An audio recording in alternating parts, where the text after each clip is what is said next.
Hello दोस्तों, examination classes में आपका स्वागत है। आज मैं आप लोगों के लिए यूपी पुलिस कंप्यूटर ऑपरेटर का दोस्तों जो मेरा थ्योरेटिकल पार्ट चल रहा है उसमें क्लास नंबर 50 लेके उपस्थित हुआ हूं। हाँ दोस्तों, आज का मेरा टॉपिक है GUI, user mode, kernel mode, multi programming, multitasking. ये सब आज मैं टॉपिक कवर करूंगा दोस्तों। आइए चलिए दोस्तों वन बाय वन इनको कवर करते हैं। सबसे पहले देख लीजिए ग्राफिकल यूजर इंटरफेस मींस की जीयूआई। दोस्तों इसके प्रीवियस वीडियो में सीयूआई में कवर कर चुका हूं। मींस कैरेक्टर यूजर इंटरफेस को मैं कवर कर चुका हूं। आप दोस्तों प्लेलिस्ट पे चले जाइए, वहां से मेरे जो और वीडियोज हैं उनको आप वॉच कर लीजिए। उसके बाद देखिए जैसे ऑपरेटिंग सिस्टम का आज है दोस्तों तीसरा वीडियो होगा, मींस थर्ड पार्ट होगा। चलिए आइए आप graphical user interface means GUI को कवर करते हैं। In a graphical user interface the user interacts with the application through graphics such as icon, button, windows etc। Means GUI में graphical user interface user graphics के द्वारा application के साथ अंतःक्रिया करता है, जैसे आइकन, बटन, विंडोज आदि। दोस्तों अगर कहा जाए तो जीयूआई ही कंप्यूटर, मोबाइल ये सबको यूजर को बेहतरीन तरीके से मींस इंटरेक्ट करने का अवसर प्रदान किया है। मींस एक तरीके से और कहा जाए दोस्तों तो ये जीयूआई के थ्रू यूजर जो है मोबाइल और कंप्यूटर को बहुत अच्छी तरीके से चला पा रहा है। नहीं तो सीयूआई तो दोस्तों कमांड बेस्ड था ना, वो तो बहुत ही कठिन था। सीयूआई को प्रीवियस वीडियो में वॉच करिए। ठीक है, आगे बढ़िए। अब है CPU work on two mode. कौन कौन से? User mode. यूजर मोड पहला क्या है? User mode. When the CPU means central processing unit is in user mode the program is not allowed to directly access the memory। मींस क्या कह रहा है कि इसमें जो है मेमोरी से डायरेक्ट एक्सेस नहीं प्रोवाइड था। Direct access the memory addresses and hardware resources. जब सीपीयू यूजर मोड में होता है उस समय दोस्तों तो प्रोग्राम को मेमोरी एड्रेस तथा हार्डवेयर संसाधनों में डायरेक्ट एक्सेस की अनुमति नहीं होती है। किस में होता है? जब यूजर मोड में होता है। ठीक। If a program crashed in user mode only that particular program is close. Means कि यूजर मोड में यदि कोई प्रोग्राम खराब हो जाता है तो केवल वह प्रोग्राम बंद हो जाता है। मींस कि कंप्यूटर चलता रहता है, जो प्रोग्राम खराब हुआ है सिर्फ वही प्रोग्राम दोस्तों बंद हो जाता है। बस यूजर मोड पे मशीन काम करती रहती है, जबकि ऐसा कर्नल मोड पे बिल्कुल नहीं होता दोस्तों। कर्नल मोड पे कोई भी खराबी आएगी दोस्तों पूरा का पूरा क्रैश, खराब हो जाएगा, पूरा पूरा सिस्टम डैमेज, मींस की सिस्टम बंद। आगे देखिए यहां पे, in case of the program crash in user mode the system stay safe. Means कि यूजर मोड में किसी भी प्रोग्राम के खराब होने की स्थिति में सिस्टम सुरक्षित रहता है। मींस कि क्या रहता है दोस्तों? सेफ रहता है। तो अब बहुत अच्छी तरीके से हम कर्नल मोड, यूजर मोड समझ चुके हैं, जबकि अभी मैं कर्नल मोड को आगे समझाऊंगा। मींस कि कर्नल मोड में दोस्तों कोई भी खराबी आ जाएगी कंप्यूटर पे तो पूरा का पूरा सिस्टम बंद। समझ में आया? यूजर मोड में यदि जिस पार्ट में खराबी आई है, जिस प्रोग्राम में खराबी आई है, सिर्फ वो बंद होगा, आपका कंप्यूटर चलता रहेगा। मींस कि कंप्यूटर सेफ रहेगा। तो इतने में तो दोनों को डिफरेंशिएट आप कर ही लेंगे दोस्तों। मैं बता दूं कि मैं जितने टॉपिक कवर कर रहा हूं, आप प्रीवियस ईयर क्वेश्चन का पेपर उठा के देख लीजिए। मैं उसमें भी 12 सेट आपके सामने प्रस्तुत किया हूं दोस्तों। 12 पार्ट ले आया हूं प्रीवियस ईयर क्वेश्चन पेपरों का भी। उसमें देखिए, इससे हट के एक भी क्वेश्चन नहीं पूछा गया। इससे सिंपल ही पूछे गए हैं, इससे कठिन तो पूछने का कोई सवाल ही नहीं बैठता। ठीक है, इसलिए प्रत्येक वर्ड में आप जो है ध्यान दीजिएगा। देखिए, अब ये डायग्राम आपको क्या शो कर रहा है, पूरा का पूरा जैसे यूजर मोड है इतना बड़ा, लेकिन इसके अंदर इतना छोटा पार्ट कर्नल मोड हुआ। जाहिर सी बात है कि जब यूजर मोड पे कंप्यूटर रहता है तो कोई सा प्रोग्राम जो है अगर क्रैश हुआ तो वो प्रोग्राम केवल क्लोज हो जाता है। ठीक है, और कंप्यूटर आपका चलता रहता है। जबकि कर्नल मोड पे ऐसा नहीं है। यदि कोई सा भी डिफॉल्ट आएगा, कोई सी भी फॉल्ट आएगी तो पूरा पूरा कंप्यूटर क्या हो जाएगा, क्रैश हो जाएगा। दोनों में बेहतरीन तरीके से आपको डिफरेंट समझ में आया होगा, और ये दोस्तों आने की संभावनाएं होती हैं, कर्नल मोड, यूजर मोड। अब देखिए कर्नल मोड क्या है theoretical part में। When the CPU is in kernel mode, the program to be executed can access the memory address and hardware resources। Means जब CPU कर्नल मोड में होता है तो एग्जीक्यूटेड मीन्स कि निष्पादित होने वाला प्रोग्राम मेमोरी एड्रेस तथा हार्डवेयर संसाधनों को एक्सेस कर सकता है। ठीक है, हार्डवेयर संसाधनों को एक्सेस कर सकता है। In case execute any instruction given by the CPU, यह सीपीयू द्वारा दिए किसी भी निर्देश को एग्जीक्यूट कर सकता है, मींस निष्पादित कर सकता है। In case a kernel mode program fails, क्या लिखा है आगे, program fails the entire system crash. अभी अभी मैं यही शब्द बोल रहा हूं कितनी देर से दोस्तों, entire system crash means kernel mode में किसी प्रोग्राम के खराब होने की दशा में पूरा सिस्टम क्रैश हो जाता है। जबकि यूजर मोड में दोस्तों जो खराब हुआ है केवल वो वाला बंद हो जाएगा पार्ट, आपका सिस्टम पूरा का पूरा चलता रहेगा। अब यूजर मोड कर्नल मोड के एक डायग्राम मैं आपको दिखाऊंगा, बहुत अच्छे से समझ में आएगा। User mode, kernel mode, hardware. यहां पे क्या है दोस्तों, user mode, kernel mode, hardware. अब कर्नल मोड में क्या है, ऑपरेटिंग सिस्टम, आप अच्छी तरीके से जानते हैं। यहां बीच में लाइब्रेरी है, ऊपर देखिए user program, application program, system program, और यहां पे देखिए main memory, CPU, peripheral devices, ये सब address, data and control buses है नीचे, सब एक दूसरे से क्या है दोस्तों, अटैच्ड है। अब नेक्स्ट चलते हैं। अब मल्टी प्रोग्रामिंग क्या है, इसको बहुत अच्छे से आपको समझना है दोस्तों। Multi programming, multitasking, multi processing, ये सबसे प्रीवियस ईयर कंप्यूटर ऑपरेटर में क्वेश्चन बने हैं, ध्यान रखिएगा। इसलिए या इन शब्दों को बिल्कुल से माइंड में आप बैठा लीजिएगा, यहां से क्वेश्चन बनने हैं। ठीक है, मल्टी प्रोग्रामिंग को समझते हैं। In multi programming more than one program resides in the main memory. Multi programming प्रणाली में एक से अधिक प्रोग्राम मेन मेमोरी मींस मुख्य मेमोरी, मींस की प्राइमरी मेमोरी, मींस की रैम, ठीक है, में उपस्थित रहते हैं। आगे देखिए, the system which manage the operating system is called multi programming operating system।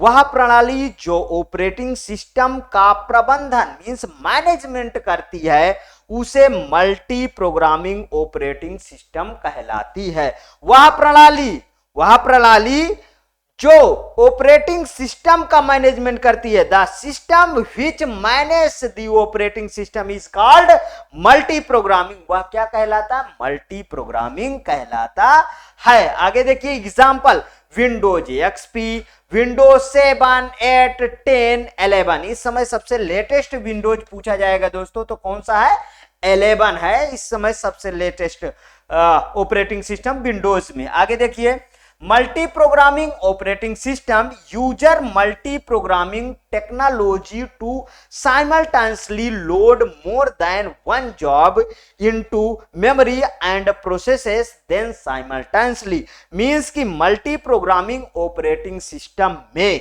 Multi programming technology का प्रयोग एक साथ एक से अधिक जॉब, इस पे ध्यान दीजिएगा, इस शब्द पे, एक से अधिक जॉब को मेमोरी में लोड करने तथा उन्हें एक साथ प्रोसेस करने के लिए करता है। समझ में आया आप अच्छी तरीके से? एक साथ एक से अधिक जॉब मेमोरी में लोड करने, उन्हें एक साथ प्रोसेस करने के लिए करता है। Works on multi programming technology. अब मल्टी प्रोग्रामिंग टेक्नोलॉजी ने टेक्निक्स के काम कौन है उनको थोड़ा सा चर्चा करेंगे। In this the operating system continuous to transfer the control of the CPU from one job to another. As a result, the CPU never stay in idle state. Means इसमें ऑपरेटिंग सिस्टम सीपीयू के control को एक job से दूसरे job पर transfer करता रहता है। समझ में आया? एक जॉब से दूसरे जॉब में से एक जॉब से दूसरे जॉब पर ट्रांसफर करता रहता है। मींस कि परिणाम स्वरूप सीपीयू कभी भी आइडल स्टेज में नहीं रहता है। समझ में आया? आगे देखिए, after the input output operation of the first job is over, the operating system against puts in it's in the Q.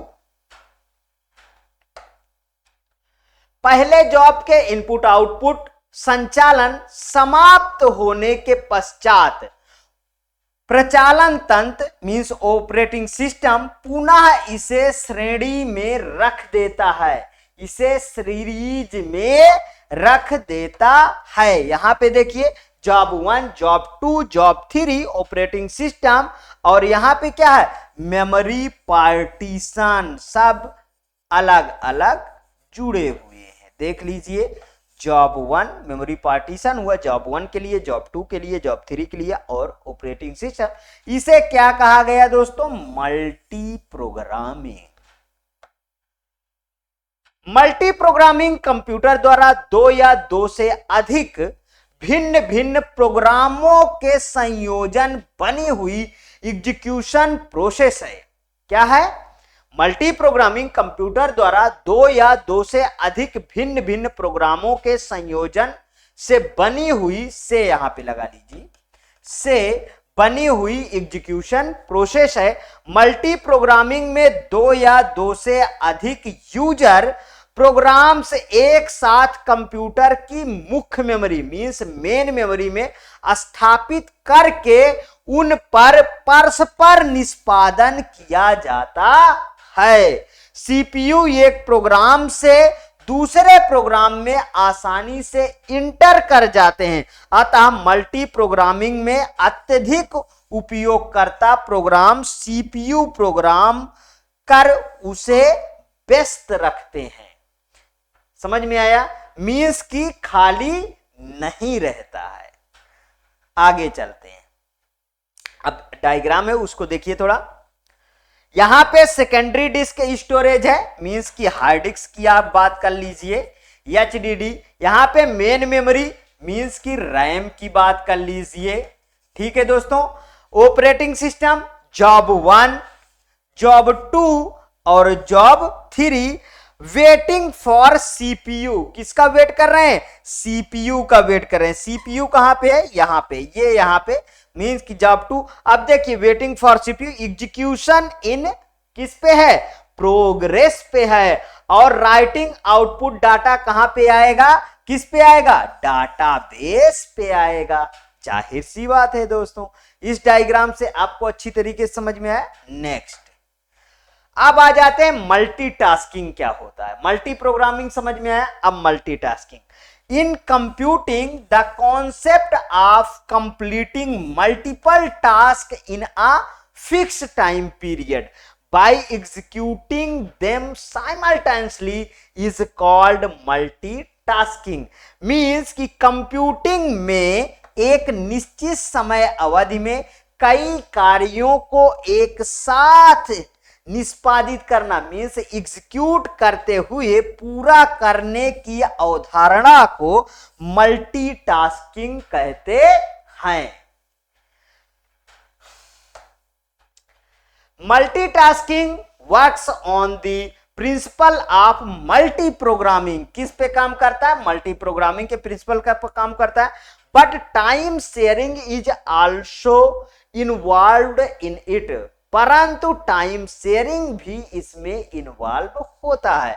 Computing multi programming के सिद्धांत पर कार्य करता है, परंतु इसमें टाइम शेयरिंग भी उपस्थित रहता है।